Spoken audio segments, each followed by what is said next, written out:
আপনাদের সাথে তা শেয়ার করি। প্রথমে আমরা জঙ্গলের শুকনো পাতগুলি পুড়িয়ে ছাই বানিয়ে নিই। এতে একটু জল মিশিয়ে ভালো করে ছেঁকে নিই। এতে আমরা পাই অ্যালকালাইন জিঞ্জার নেল পালিশ তৈরির মূল উপাদান। এবার মরা জঙ্গলি পশুর চামড়া নিই। তাতে না থাকে কোনো হিংসা, না থাকে কোনো প্রতিশোধ, প্রাকৃতিক আশীর্বাদ। চামড়াগুলি ছোট ছোট টুকরো করে কেটে নিই। আর এই টুকরোগুলি ছাই জল মিশ্রণে পাত্রে কিছুক্ষণ সেদ্ধ করি। এরপর এর উপরে থাকা ফেনাগুলি তুলে ফেলে নিই। তারপর এটি ছাঁকনিতে ছেঁকে কয়েক ঘন্টা ঠান্ডা করতে দিই।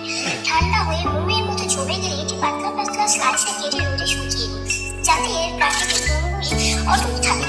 এখন এই শুকনো টুকরোগুলি একটি পাত্রে নিই। এতে মিশিয়ে দিই খাঁটি দেশি মদ।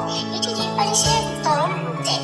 এটিকে কিছুক্ষণ হালকা আঁচে গরম করি। এরপর আমরা সুগন্ধি গোলাপের পাপড়ির গুঁড়ো এতে মেশাই, আর মেশাই সামান্য মধু। তাতে নেল পালিশ শুধু রঙই নয়, ঘ্রাণই নয়, এতে নখের পুষ্টিও যোগায়। নেল পালিশ তৈরির এই পদ্ধতি যদি আপনাদের ভালো লাগে তাহলে অবশ্যই লাইক, কমেন্ট করবেন এবং সাবস্ক্রাইব করে আমাদের পাহাড়ি পরিবারের সাথে